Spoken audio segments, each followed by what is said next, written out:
Okay ವಿದ್ಯಾರ್ಥಿಗಳೇ, ನಾವು 9ನೇ ತರಗತಿಯಲ್ಲಿ ನಮ್ಮ ಸುತ್ತಮುತ್ತಲಿನ ದ್ರವ್ಯವು ಶುದ್ಧವೇ ಅಂತ ಹೇಳಿದ್ದೆ ನಾನು.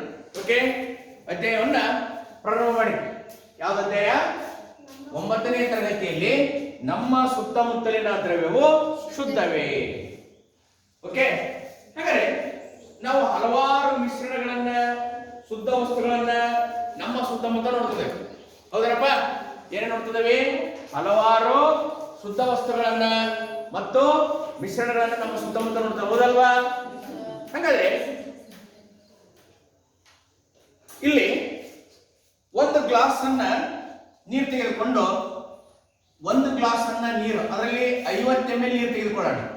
50 ml ನೀರು, ಅದಕ್ಕೆ 1 ಚಮಚ ಸೋಡಿಯಂ ಕ್ಲೋರೈಡ್. ಸೋಡಿಯಂ ಕ್ಲೋರೈಡ್ ಅಂದ್ರೆ ಏನೇನು ನೋಡೋಣ? ಉಪ್ಪು. 1 ಚಮಚ ಸೋಡಿಯಂ ಕ್ಲೋರೈಡ್ ಅಂದ್ರೆ ಉಪ್ಪು ಹಾಕಿ ಚೆನ್ನಾಗಿ ಕಲ್ಕೋಣ. ಆಮೇಲೆ ಕಲಿಕಿದಾಗ ಸ್ವಲ್ಪ ಹೊತ್ತು ಬಿಟ್ಟ ನಂತರ ಇದರಲ್ಲಿ ಉಪ್ಪು ಮತ್ತು ನೀರನ್ನು ಬೇರ್ಪಡಿಸಲು ಸಾಧ್ಯವೇ? ಸಮರೀತಿಯಾಗಿ ಮಿಶ್ರಣವಾಗಿರುತ್ತದೆ. ಇದನ್ನೇ ಏನಂತ ಕರಿತೀವಿ ನಾವು? ಮಿಶ್ರಣ. ಮಿಶ್ರಣ ಅಂದ್ರೆ ಏನಪ್ಪ? 2 ಅಥವಾ 2ಕ್ಕಿಂತ ಹೆಚ್ಚು ವಸ್ತುಗಳ ಸಮೂಹ ಅಥವಾ ಮಿಶ್ರಣವನ್ನು ನಾವೇನಂತ ಕರಿತಿದ್ದೇವೆ? ಮಿಶ್ರಣಗಳು ಅಂತ ಕರಿತಿದ್ದೇವೆ. ಓಕೆ, ನಮ್ಮ ಸುತ್ತಮುತ್ತಲ ವಸ್ತುಗಳು ಶುದ್ಧತೆ ಶುದ್ಧ ಅಲ್ಲ. ಯಾಕೆ ಹೇಳಿ? ಮಿಶ್ರಣದ ರೂಪದಲ್ಲಿ ನಾವು ವಸ್ತುಗಳನ್ನ ನೋಡ್ತಾ ಇದ್ದೇವೆ. ಅರ್ಥ ಆಯ್ತಲ್ಲ? ಹಾಗಾದ್ರೆ ಈ ಆಮೇಲೆ ಒಂದು ಅದೇ 50 ml ನೀರಿಗೆ ಮೊದಲ ಉಪ್ಪು ಹಾಕಿ ನೋಡಿದ್ವಿ. ಆಮೇಲೆ ಏನಾಕಿ ನೋಡೋಣ? ಸಕ್ಕರೆ ಹಾಕಿ ನೋಡೋಣ. ಅವಾಗಲೂ ಕೂಡ ಏನಾಯ್ತು? ಸ್ವಲ್ಪ ಸಮಯದ ನಂತರ ಸಕ್ಕರೆ ನೀರಿನಲ್ಲಿ ಬೆರೆತು ಹೋಗುತ್ತೆ, ಏಕರೂಪ ಸಂಯೋಜನೆಯನ್ನು ಪಡೆಯುತ್ತೆ. ಅರ್ಥ ಆಯ್ತಾ? ಈ ರೀತಿಯಾಗಿ ನಾವು ವಸ್ತುಗಳನ್ನ ಹಲವಾರು ಪ್ರಕಾರಗಳಾಗಿ ವಿಂಗಡಿಸಬಹುದು. ಯಾವ ಆಧಾರದ ಮೇಲೆ? ಮಿಶ್ರಣಗಳು ಮತ್ತೆ ಮಿಶ್ರಣಗಳ ವಿಧಾನಗಳನ್ನ ನಾನು ನಿಮಗೆ ಈ ಅಧ್ಯಾಯದಲ್ಲಿ ನೆಕ್ಸ್ಟ್ ಎಕ್ಸ್ಪ್ಲೇನ್ ಮಾಡ್ತಾ ಹೋಗೋಣ. ಓಕೆ, ಕಳೆದ ತರಗತಿಯಲ್ಲಿ ನಾನು ಬರ್ಸಿದ್ದೆ ಅದನ್ನು ನಾನು. ಓಕೆ ಓಕೆ ವಿದ್ಯಾರ್ಥಿಗಳೇ, ಹಾಗಾದ್ರೆ ನಿಮಗೀಗ ಮಿಶ್ರಣ ಅಂದ್ರೆ ಏನಂತ ಗೊತ್ತಾಯ್ತು. ಏನು? 2 ಅಥವಾ 2ಕ್ಕಿಂತ ಹೆಚ್ಚು ಶುದ್ಧ ವಸ್ತುಗಳ ಗುಂಪು. 2 ಅಥವಾ 2ಕ್ಕಿಂತ ಹೆಚ್ಚು ವಸ್ತುಗಳ 2 ಅಥವಾ 2ಕ್ಕಿಂತ ಹೆಚ್ಚು ಶುದ್ಧ ವಸ್ತುಗಳ ಗುಂಪನ್ನು ಏನಂತ ಕರಿತೀವಿ? ಮಿಶ್ರಣ ಅಂತ ಕರಿತೀವಿ ಅನ್ನೋದು ಗೊತ್ತಾಯ್ತು ಅಲ್ವಾ? ಈಗ ನಾವೊಂದು ಏನ್ ಮಾಡೋಣ ಅಂತಂದ್ರೆ, ಇಲ್ಲಿ ತರಗತಿಯನ್ನೇ 4 ಗುಂಪು ಮಾಡೋಣ. ಎ ಗುಂಪು, ಬಿ ಗುಂಪು, ಸಿ ಗುಂಪು, ಡಿ ಗುಂಪು. ಓಕೆ, ಮಿಶ್ರಣದ ವಿಧಗಳನ್ನ ಅಧ್ಯಯನ ಮಾಡಲಿಕ್ಕೆ ಇಲ್ಲಿ ನಾನೊಂದು ಉದಾಹರಣೆ ಕೊಡ್ತದೆ. ಏನಪ್ಪ ಅಂತಂದ್ರೆ, ತರಗತಿಯನ್ನ 4 ಗುಂಪು ಮಾಡೋಣ. ಯಾವ ಗುಂಪು? ಎ, ಬಿ, ಸಿ, ಡಿ 4 ಗುಂಪು ಮಾಡಿದ್ವಿ. ಓಕೆ ಓಕೆ, 1ನೇ ಗುಂಪಿನಲ್ಲಿ 4 ವಿದ್ಯಾರ್ಥಿಗಳು, 2ನೇ ಗುಂಪಿನಲ್ಲಿ 4, 3ನೇ ವಿದ್ಯಾರ್ಥಿಗಳು ಮತ್ತೊಂದು 4, ಇಲ್ಲಿ ಒಂದು 4. ಓಕೆ, ಈ ರೀತಿ ವಿದ್ಯಾರ್ಥಿಗಳ ಗುಂಪು ಮಾಡಿ 1ನೇ ಗುಂಪು ಎ ಗುಂಪಿನಲ್ಲಿ ಐತಲ್ಲ, ಒಂದು ಬೀಕರ್ ತಗೊಂಡು ಎಷ್ಟು ನೀರು ಇದನ್ನ ಹಾಕೋದಕ್ಕೆ?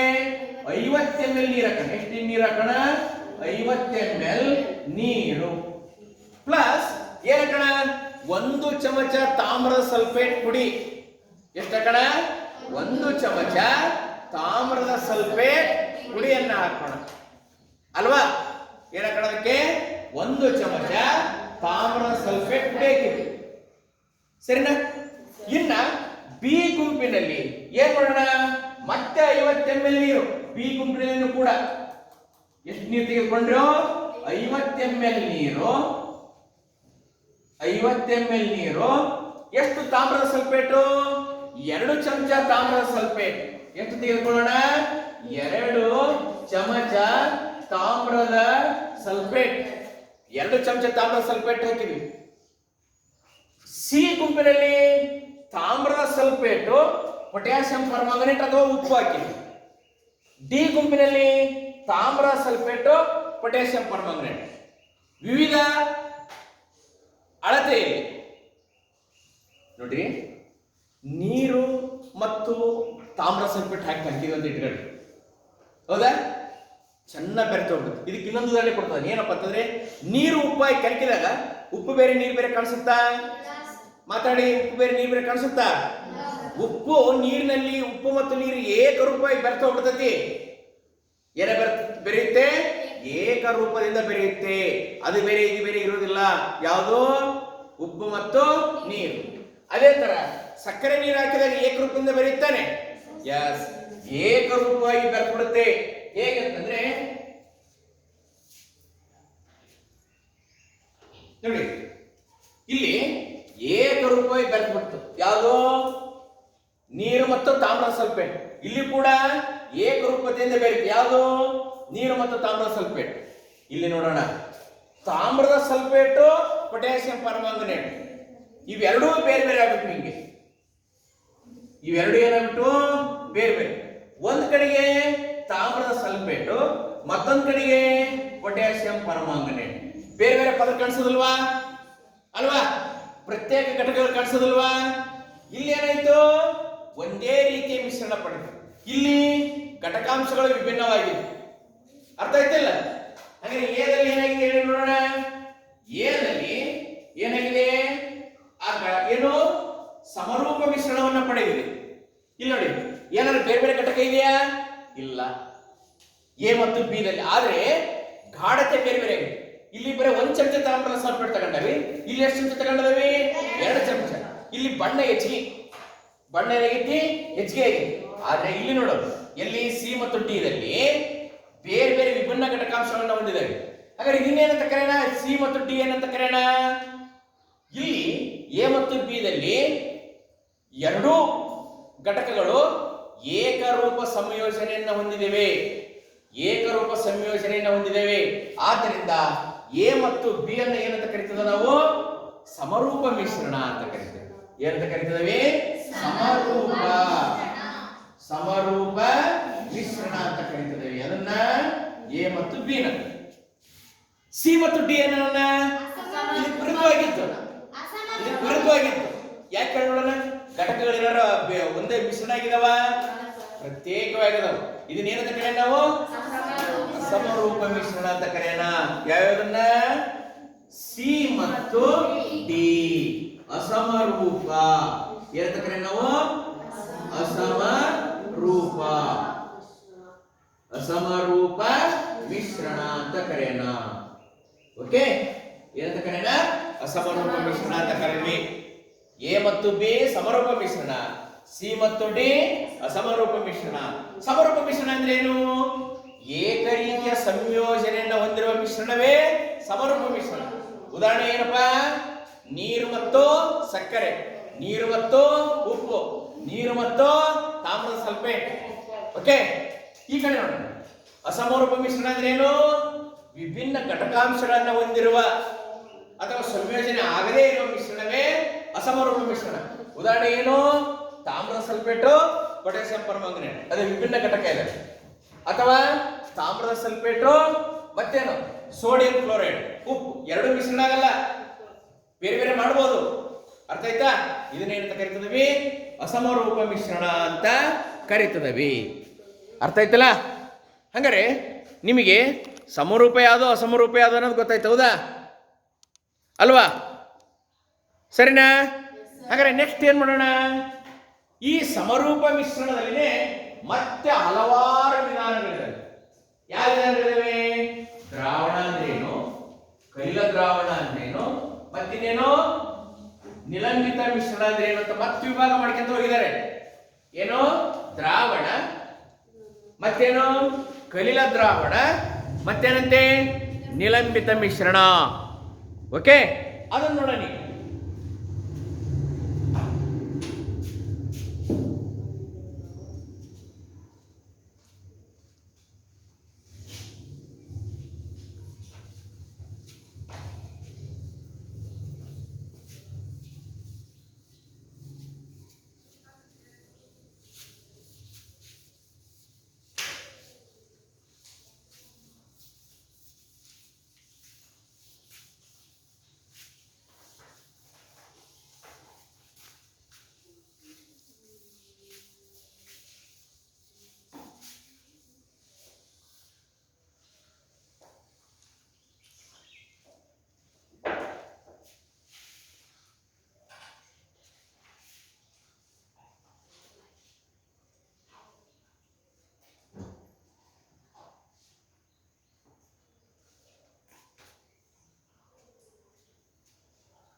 ವಿದ್ಯಾರ್ಥಿಗಳೇ, ಒಂದು ಸಣ್ಣದೊಂದು ಉದಾಹರಣೆ ಕೊಟ್ಕೊಂತ ಹೋಗೋಣ. ಯಾವುದಕ್ಕೆ? ನಾನೀಗ ಮಿಶ್ರಣದ ವಿಧಗಳನ್ನ ಅಧ್ಯಯನ ಮಾಡ್ತಿದ್ದೇವೆ. ಏನ್ ಅಧ್ಯಯನ ಮಾಡ್ತಿದ್ದೀವಿ? ಮಿಶ್ರಣದ ವಿಧಗಳನ್ನ ಅಧ್ಯಯನ ಮಾಡೋಣ. ಹೇಗೆ ಅಂತಂದ್ರೆ, ಈ ಒಂದು ಚಟುವಟಿಕೆಯ ಮೂಲಕ, ಉದಾಹರಣೆಯ ಮೂಲಕ, ಚಟುವಟಿಕೆ ಮತ್ತು ಉದಾಹರಣೆಗಳ ಮೂಲಕ ಅಧ್ಯಯನ ಮಾಡ್ಕೊಳ್ಳೋಣ. ತರಗತಿಯನ್ನು ಒಂದ್ಸಗೆ 4 ಗುಂಪುಗಳನ್ನಾಗಿ ವಿಂಗಡಿಸಿದ್ವಿ. ಎ, ಬಿ, ಸಿ, ಡಿ 4 ಗುಂಪಾಗಿ ವಿಂಗಡಣೆ ಮಾಡೋಣ. ಓಕೆ, ತರಗತಿಯನ್ನು ಎಷ್ಟು ಗುಂಪುಗಳಾಗಿ ವಿಂಗಡಣೆ ಮಾಡೋಣ? 4 ಗುಂಪು.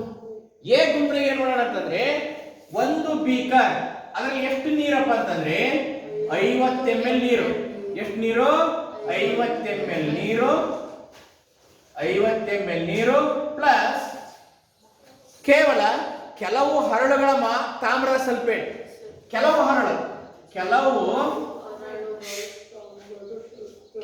ಹರಳುಗಳು ಏನಂತೆ? ತಾಮ್ರದ ಸಲ್ಫೇಟ್, CSO4 ಅಂತ ಸೂತ್ರ ಬರುತ್ತಾನೆ.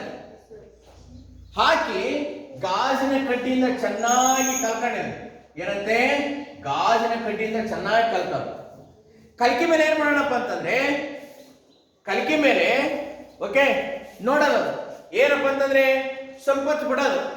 ಗಾಜಿನ ಕಡ್ಡಿಯಿಂದ ಚೆನ್ನಾಗಿ ಕಲ್ಕಿ ಮೇಲೆ ಏನ್ ಮಾಡೋದಪ್ಪ ಅಂತಂದ್ರೆ, ಚೆನ್ನಾಗಿ ಕಲ್ಕೋದು. ಓಕೆ, ಸ್ವಲ್ಪ ಹೊತ್ತು ಬಿಡೋದು. ಅವೇನಾದ್ರು ತಳ ಊರಿದ್ವ? ಗಾಜಿನ ಕಡ್ಡಿಯಿಂದ ಚೆನ್ನಾಗಿ ಕಲ್ಕಿ ಮೇಲೆ ಏನಾದ್ರು ತಳ ಊರ್ತಾ? ಇದಕ್ಕೆ ಇನ್ನೊಂದು ಉದಾಹರಣೆ ಕೊಡ್ತದಾನೆ. 50 ml ನೀರು, ಸ್ವಲ್ಪ ಸಕ್ಕರೆ ಕಲ್ಕಿ ಮೇಲೆ ಸ್ವಲ್ಪ ಹೊತ್ತು ಬಿಟ್ಟ ಮೇಲೆ ಸಕ್ಕರೆ ಗಟ್ಟಿಯಾಗಿ ತಳದಲ್ಲಿ ಕೂರುತ್ತಾ? ಇಲ್ಲ. ಓಕೆ, ಹಂಗಾರೆ ಯಾವುದೇ ಕಣಗಳು ತಳ ಊರಲಿಲ್ಲ. ಹಾಗಾದ್ರೆ ಇದು ಎಂತ ದ್ರಾವಣ? ಸ್ಥಿರ ದ್ರಾವಣ. ಇದೇನಿದು? ಸ್ಥಿರ ದ್ರಾವಣ. ಸ್ಥಿರ ದ್ರಾವಣ ಆಗಿದೆ. ಅದೇ ತರ ಇಲ್ಲಿ ಬಣ್ಣ ಸ್ವಲ್ಪ ಬಂತು. ಇಲ್ಲಿ ಏನ್ ಬಂತು? ಬಣ್ಣ ಸ್ವಲ್ಪ ಬಂತು. ಈಗ ಏನ್ ಮಾಡೋಣ ಗೊತ್ತಾ? ಮತ್ತೆ 50 ml ನೀರು ತೆಗೆದುಕೊಂಡ್ವಿ. ಮತ್ತೆ 50 ml ನೀರು. ಇದರಲ್ಲಿ ಎಷ್ಟು ಹಾಕೋಣ? 1 ಚಮಚ. ನೋಡಿ, ಇದಕ್ಕಿಂತ ಹೆಚ್ಚಿಗೆ ತಗೊಂಡೇವೆ. 1 ಚಮಚ ತಾಮ್ರದ ಸಲ್ಫೇಟ್. ಈಗ ಏನ್ ಮಾಡೋಣ? ಮತ್ತೆ ಗಾಜಿನ ಕಡ್ಡಿಯಿಂದ ಕಲಕಿದಾಗ ಇದರಲ್ಲಿ ಏನಾಯ್ತು? ಬಣ್ಣ ನೋಡಿಲ್ಲದೆ ಇಲ್ಲಿ ಕೆಲವು ಹರಳುಗಳನ್ನು ಮಾತ್ರ ತೆಗೆದುಕೊಂಡಿದ್ವಿ. ಇಲ್ಲಿ ಏನ್ ಮಾಡಿದ್ವಿ ಗೊತ್ತಾ? ಎಷ್ಟು ತೆಗೆದುಕೊಂಡು ಹೇಳೋಣ? 1 ಚಮಚ. ಇಲ್ಲಿ ಏನ್ ಮಾಡಿದ್ವಿ? 1 ಚಮಚ ತೆಗೆದುಕೊಂಡ್ವಿ. ನೋಡಿದೆ, ಗಾಢವಾದ ಬಣ್ಣ ಬಂತೀವಿ. ಯಾವ್ದು ಬಣ್ಣ ಇದು? ತಾಮ್ರದ ಸಲ್ಫೇಟ್. ಇದನ್ನು ಕೂಡ ಸ್ವಲ್ಪ ಹೊತ್ತು ಹಾಗೆ ಬಿಡೋಣ. ಇಲ್ಲಿ ಏನಾದ್ರು ತಾಮ್ರದ ಸಲ್ಫೇಟ್ ಕಣಗಳು ನೆಲದಲ್ಲಿ ಕೂರ್ತದಾವ, ತಳದಲ್ಲಿ ಕೂರ್ಲಿಲ್ಲ. ಆದ್ದರಿಂದ ಇದು ಕೂಡ ಸ್ಥಿರ ದ್ರಾವಣ. ಆದ್ದರಿಂದ ಇದು ಕೂಡ ಏನಂತಿದು?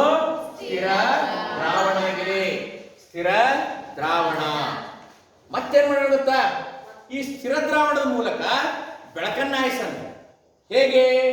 ಈ ಕಡೆಯಿಂದ ಟಾರ್ಚ್ ಲೈಟ್ ಅಥವಾ ಲೇಸರ್ ಲೈಟ್ ಇಂದ ಬೆಳಕನ್ನ ಹಾಯಿಸಿದಾಗ ಬೆಳಕಿನ ಕಿರಣಗಳು ಇದ್ರ ಮೂಲಕ ಹಾದು ಹೊರಗೆ ಕಾಣಿಸೋದಿಲ್ಲ.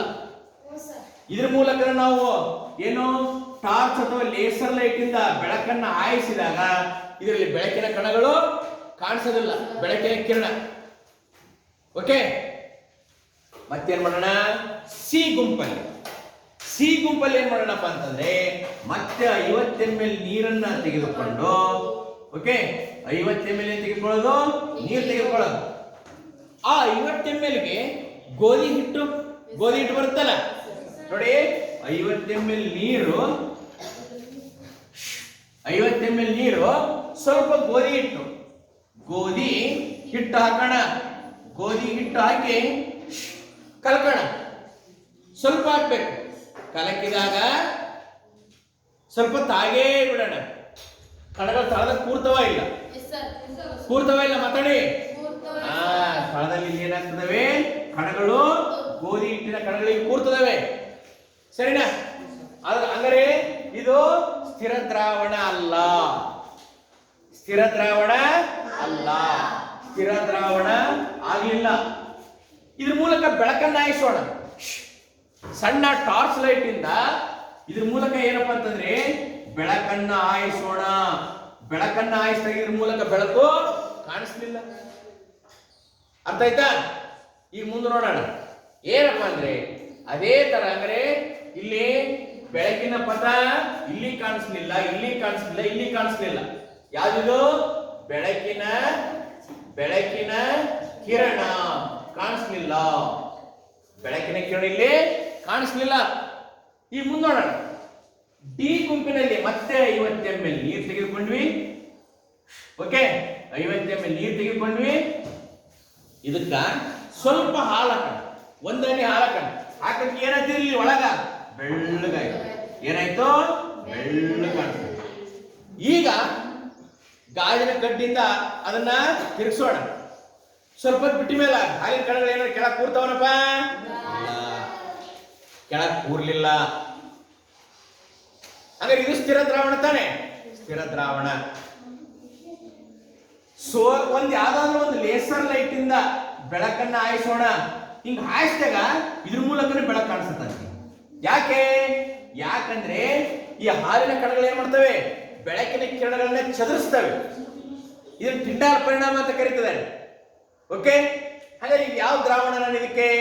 ಕಲಿಲ ದ್ರಾವಣ ಅಂತ ಕರೆಯೋಣ. ಏನಂತ ಕರೆಯೋಣ? ಕಲಿಲ ದ್ರಾವಣ ಅಂತ ಕರೆಯೋಣ.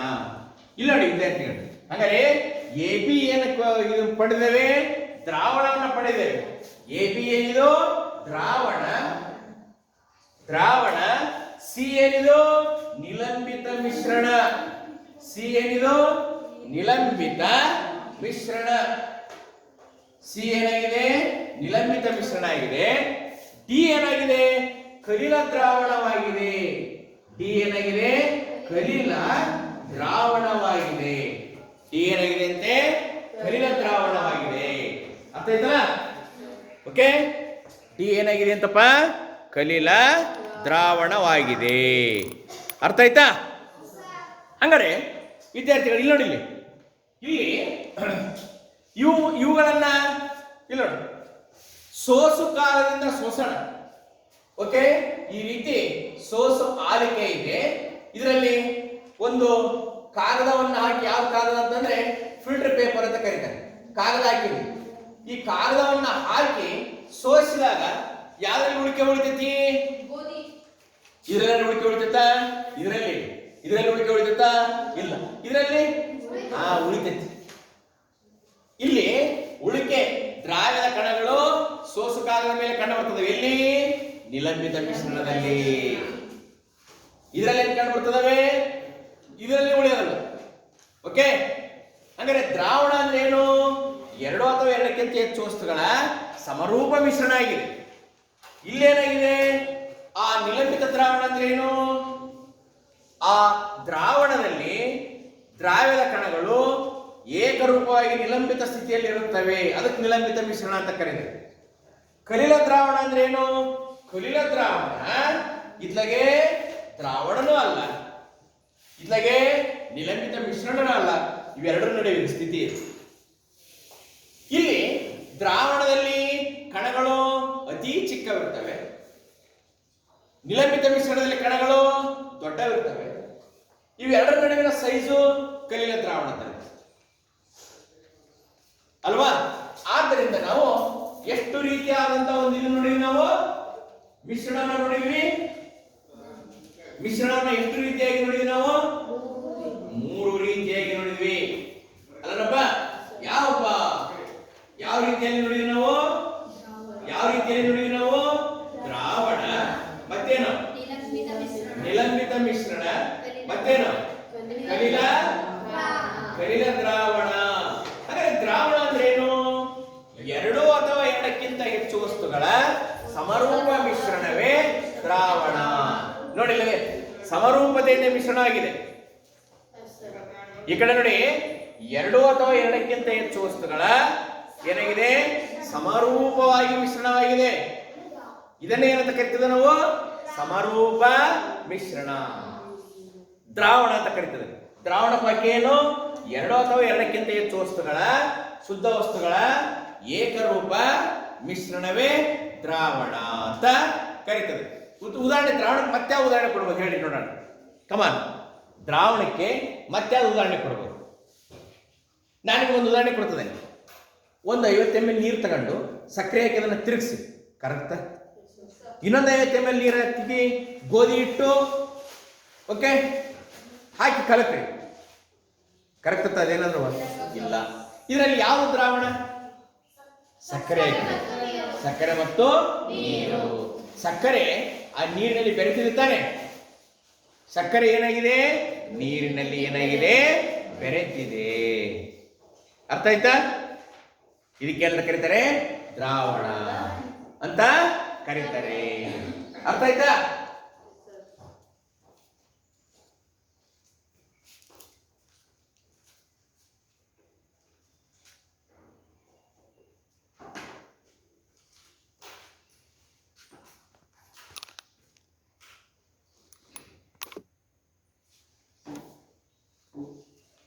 ಓಕೆ ವಿದ್ಯಾರ್ಥಿಗಳೇ, ಈಗ ಹಾಗಾದ್ರೆ ದ್ರಾವಣಕ್ಕೆ ಮತ್ತೇನು ಉದಾಹರಣೆ ಕೊಡ್ತೀರಿ ಹೇಳಿ ನೋಡೋಣ. ದ್ರಾವಣಕ್ಕೆ ಮತ್ತೇನು ಉದಾಹರಣೆ ಕೊಡ್ತಿದ್ದೀರಿ? ಉಪ್ಪು ಪ್ಲಸ್ ನೀರು. ಮತ್ತೇನು ಉದಾಹರಣೆ ಕೊಡ್ತಿದ್ದೀರಿ? ಹಾಲು ಮತ್ತು ನೀರು ಮತ್ತು ಹಾಲು ಅಲ್ವಾ? ಓಕೆ,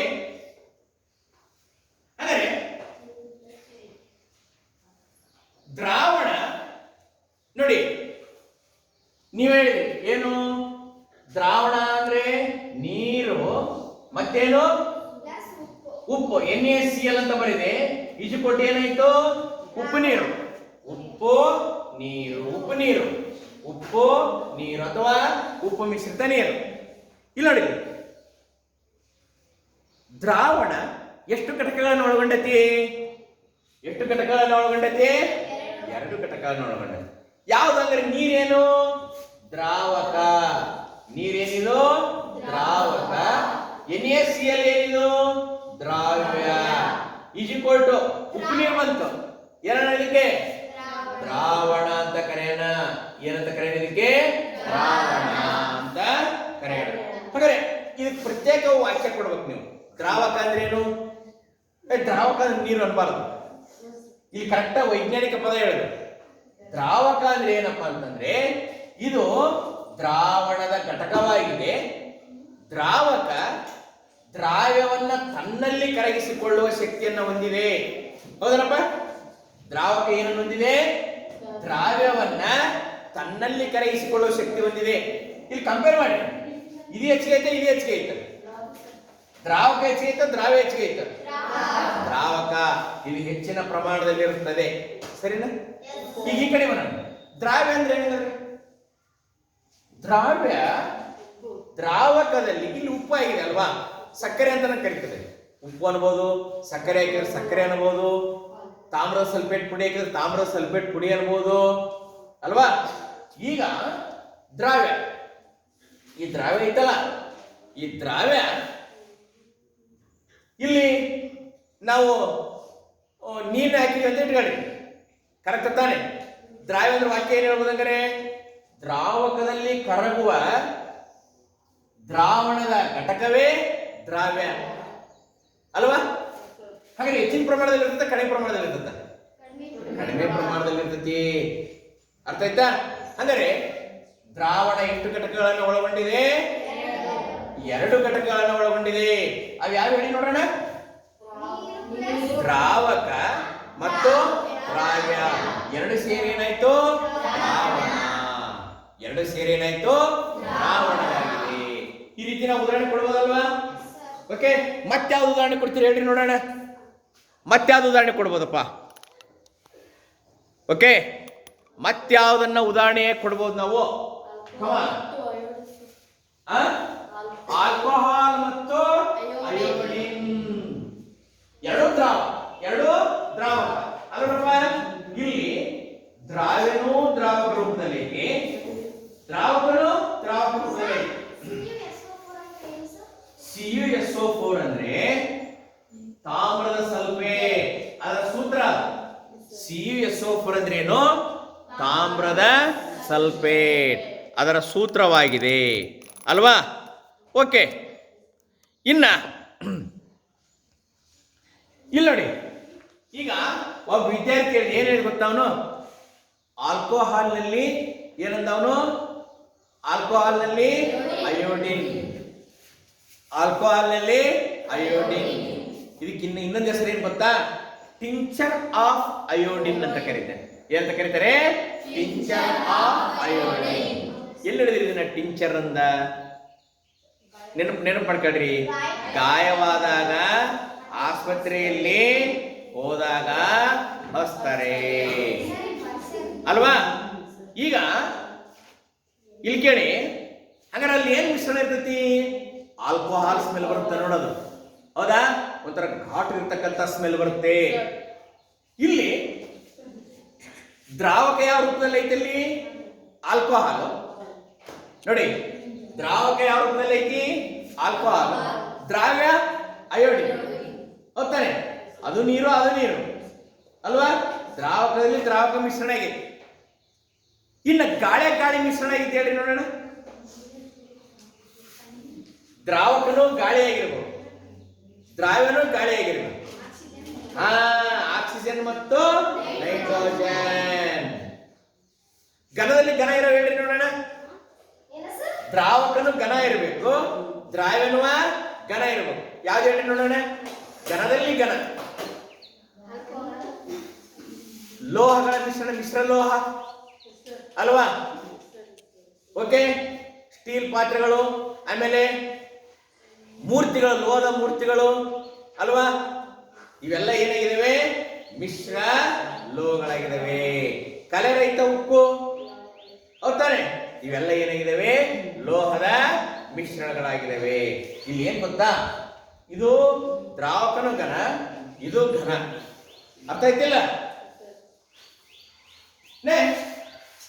ಹಾಗಾದ್ರೆ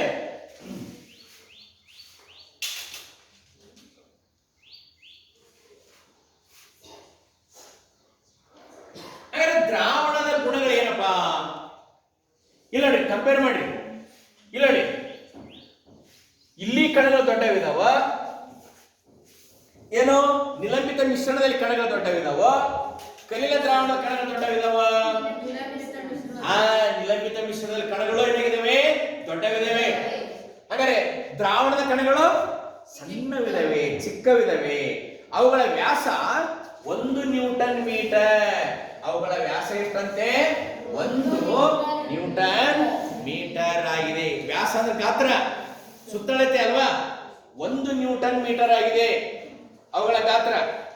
ಆ ಕಣಗಳು ಬೆಳಕನ್ನ ಹಾಯಿಸಿದಾಗ, ಅವುಗಳ ಮೂಲಕ ಬೆಳಕನ್ನ ಹಾಯಿಸಿದಾಗ, ಬೆಳಕನ್ನ ನಾವು ಏನ್ ಮಾಡೋದಿಲ್ಲ? ಚದುರಿಸಲಿಲ್ವಾ? ಬೆಳಕಿನ ಕಣಗಳನ್ನು ಚದುರಿಸಲಿಲ್ಲ? ಇಲ್ಲ ನೋಡ್ರಿ, ಚದುರಿಸಲಿಲ್ಲ. ಬೆಳಕಿನ ಕಿರಣ ಅಥವಾ ಪಥವನ್ನು ನಾವು ಚದುರಿಸಲಿಲ್ಲ, ಹೌದಾ? ಆಮೇಲೆ ಸೋಸಿದಾಗ, ಸೋಸುವಿಕೆ ಏನಾರ ಈ ಕಾಗದ ಮೇಲೆ ಉಳಿಕೇನಾರ ಉಳಿತಾ? ಇಲ್ಲ, ಉಳಿಲಿಲ್ಲ. ಅರ್ಥ ಆಯ್ತಾ? ಹಾಗಾದ್ರೆ ಈ ಕಣಗಳು ತುಂಬಾ ಸಣ್ಣವಾಗಿರೋದ್ರಿಂದ ಸೋಸುವಿಕೆ ಪೇಪರ್ ಮೇಲೆ, ಫಿಲ್ಟರ್ ಪೇಪರ್ ಅಂತ ಕರೀತಾರೆ ಇಂಗ್ಲಿಷಲ್ಲಿ, ಸೋಸು ಕಾಗದದ ಮೇಲೆ ಯಾವುದೇ ಉಳಿಕೆ ಉಳಿಲಿಲ್ಲ. ಇದು ದ್ರಾವಣದ ಗುಣಗಳಾಗಿದ್ದಾವೆ. ಅರ್ಥ ಆಯ್ತಾ? ಹಾಗಾದ್ರೆ ದ್ರಾವಣದ ಗುಣಗಳ ಬಗ್ಗೆ ಗೊತ್ತಾಯ್ತಲ್ಲ? ಓಕೆ. ಇನ್ನು ವಿದ್ಯಾರ್ಥಿಗಳೇ, ಈಗ ನೀವು ನಾನೇನು ಇಲ್ಲಿವರೆಗೆ ಹೇಳಿದ್ನಲ್ಲ, ಇಲ್ಲಿವರೆಗೆ ಏನು ಹೇಳಿದ್ನಲ್ಲಪ್ಪ, ಅದನ್ನು ಎಷ್ಟರವರೆಗೆ ತಿಳ್ಕೊಂಡಿರಿ ಅನ್ನೋದನ್ನ ಈಗ ನೋಡೋಣ. ಓಕೆ, ಇಲ್ಲಿವರೆಗೆ ಹೇಳಿದ್ನಲ್ಲ, ಅದನ್ನು ಎಷ್ಟರವರೆಗೆ ತಿಳ್ಕೊಂಡಿದ್ದೀರಿ ಅನ್ನೋದನ್ನೀಗ ನೋಡೋಣ, ಚೆಕ್ ಮಾಡೋಣ. ಓಕೆ, ಮೌಲ್ಯಮಾಪನ ಯಾರ್ಯಾರೇನೇ ತಿಳ್ಕೊಂಡಿದ್ದೀರಿ ಅಂತ. ಓಕೆ, ಹೀಗೆ ಮಿಶ್ರಣದಲ್ಲಿ ಎಷ್ಟು ಪ್ರಕಾರಗಳಿವೆ ನೋಡೋಣ. ಮಿಶ್ರಣದಲ್ಲಿ ಎಷ್ಟು ಪ್ರಕಾರಗಳಿವೆ? 3 ಪ್ರಕಾರಗಳು. ಹೌದನಪ್ಪ? ಮೊದಲು 2 ಪ್ರಕಾರ ಮಾಡಿದ್ವಿ, ಸಮರೂಪ ಮತ್ತು ಅಸಮರೂಪ ಮಿಶ್ರಣ ಅಂತ ಮಾಡಿದ್ವಿ. ಓಕೆ, ದ್ರಾವಣದಲ್ಲಿ ಎಷ್ಟು ಪ್ರಕಾರ ಮಾಡಿದ್ವಿ ನಾವು ಇಲ್ಲಿ? ಮತ್ತೆ ಸಮರೂಪ ಮಿಶ್ರಣದಲ್ಲಿ ಈಗ ಹೇಳಿ, ದ್ರಾವಣದಲ್ಲಿ ಎಷ್ಟು ಪ್ರಕಾರಗಳಿವೆ? ಯಾವ್ಯಾವ ಹೇಳಿ ನೋಡೋಣ. ದ್ರಾವಣ, ನಿಲಂಬಿತ ಮಿಶ್ರಣ, ಕಲಿಲ ದ್ರಾವಣ. ಯಾವಂತೆ? ದ್ರಾವಣ, ನಿಲಂಬಿತ ಮಿಶ್ರಣ, ಕಲಿಲ ದ್ರಾವಣ. ಒನ್ಸ್ ಅಗೇನ್, ಹಾಗಾದ್ರೆ ದ್ರಾವಣಕ್ಕೆ ಒಂದೆರಡು ಉದಾಹರಣೆ ಕೊಡ್ರಿ. ನಾನಿಲ್ಲಿ ಏನ್ ಕೊಟ್ಟಿದ್ದಾನೆ? ನೀರು ತಾಮ್ರದ ಸಲ್ಫೇಟ್ ಪುಡಿ ಅಂತ ಕೊಟ್ಟಿದ್ದಾನೆ. ನೀವು ಕೆಲವೊಂದಿಷ್ಟು ಉದಾಹರಣೆ ಕೊಡ್ರಿ ನೋಡೋಣ.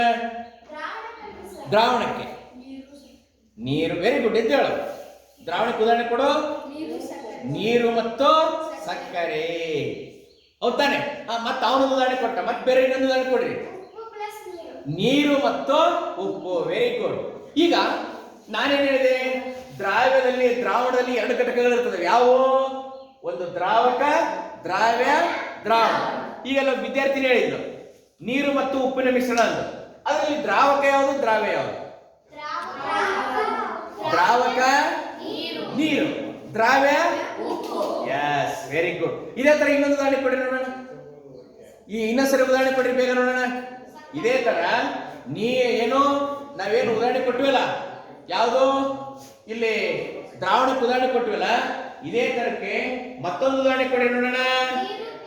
ನೀರು ಮತ್ತು ಎಸ್, ನೀರು ಮತ್ತು ಸಕ್ಕರೆ. ಇದಕ್ಕೆ ಮತ್ತೊಂದು ಉದಾಹರಣೆ ಆಗಿದೆ. ಅರ್ಥ ಆಯ್ತಾ? ವೆರಿ ಗುಡ್ ವಿದ್ಯಾರ್ಥಿಗಳು.